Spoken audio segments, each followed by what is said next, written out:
you listen to reason? Will you open your eyes? Jordan in Fort Wayne, Indiana. Hi, how are you? Good, What's how are up? you? Well, first I would like to point out that I'm not an atheist. I wouldn't consider myself an atheist because I believe in a spiritual force. What does that mean? To me, a spiritual force is basically, I can't really explain it, like an afterlife type. It's like a soul? Mixed with, like, it's just like the truth. Like, hard to explain. But I'm against organized religion. Okay. And my problem Don't with care. what atheists like to think is that science is the only, like, way to truth. Like, it's the only evidence. Well, I mean, can you call something truth if you don't know what it is and can't explain it? That's not, well, yeah, I misworded it. Because I'm kind of tired right now. I only slept like 3 hours, so it's, All right, like, sorry, my let me cut thinking you is kind of some off. But, like, have you ever heard of psychonautics? I haven't. Nope. So what is that? It's I know a game basically called Psychonauts. the use of psychedelic drugs and meditation To explore your inner space idea? yeah, altered Okay. states of consciousness and basically spirituality. So Okay. you think that using chemical substances to alter your brain Like the makes LSD you or something, makes you perceive the truth better instead of just, let's say, fantasizing pink elephants? Well, I mean, do you think that if you take LSD and fantasize pink elephants, those elephants are real? well, see, that's a common misconception about psychedelics is that you see these things. It's a lot more than that. You don't see things that aren't there unless Okay. you're having closed-eye visuals, which is like a dreamlike state.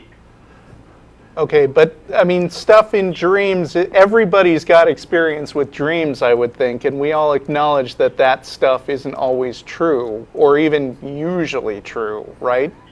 Yeah.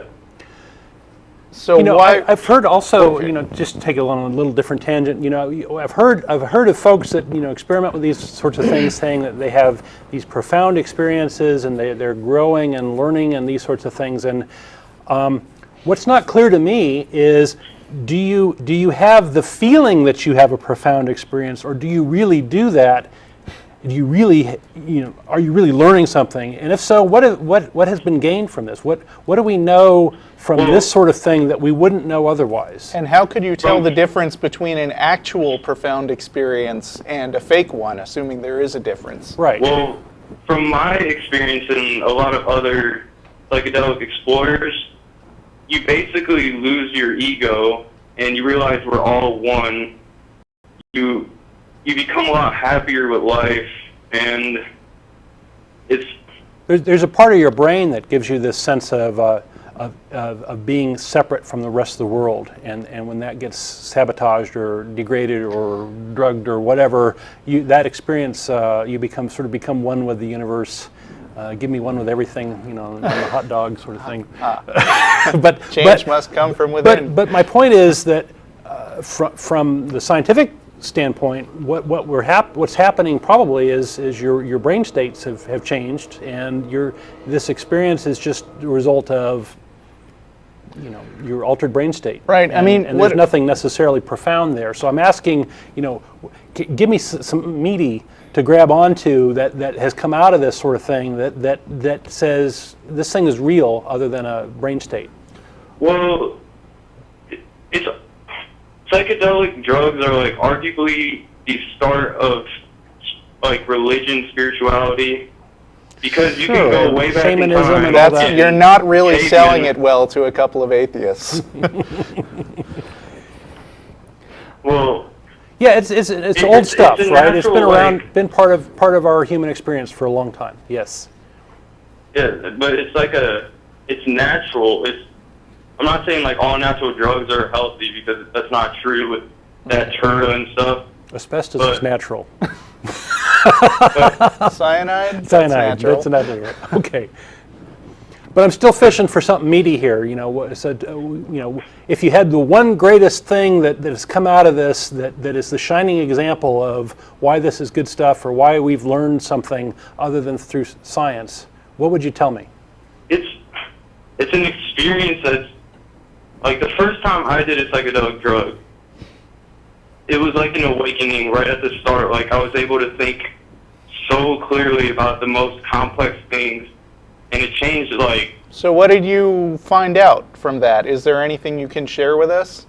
I mean, did you come up with a grand unifying theory or solve Fermat's equation?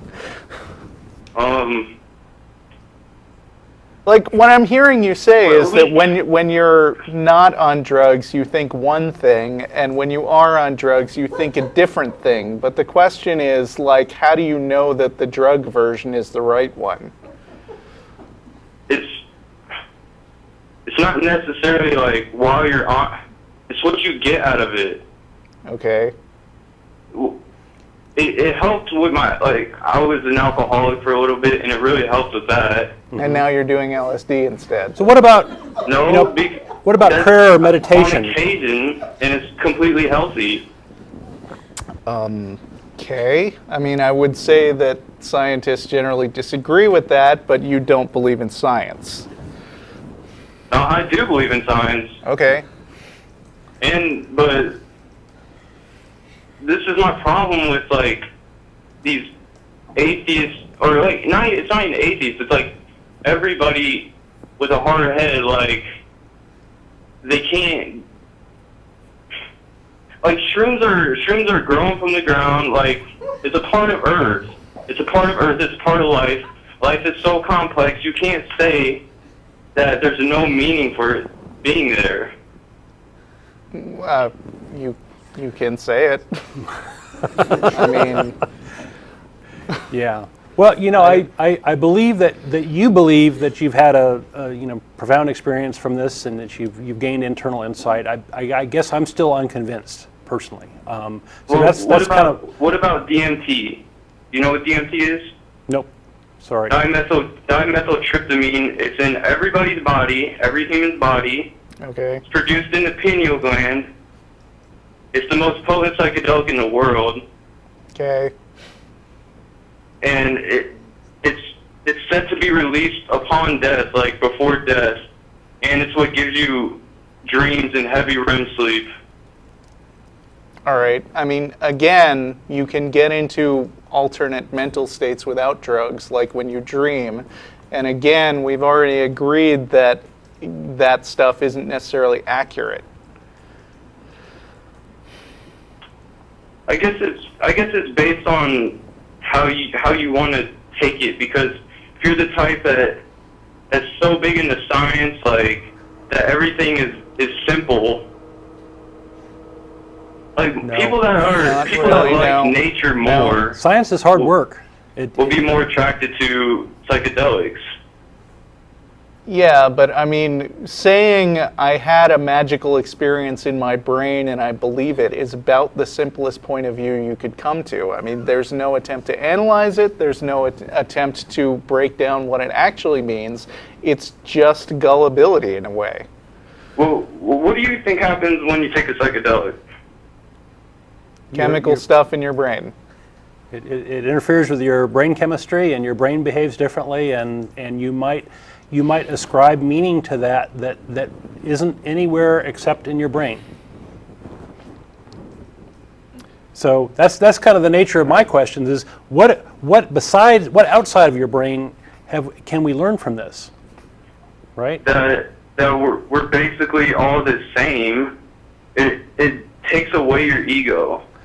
Okay. So there's a perspective change, is what you're saying. Yes. Yeah, and I think you can get a perspective change like that from a lot of different things, and but this is like profound, and it happens instantly. Okay. All right. Well, when you think of something significant you've learned, I think you should call back.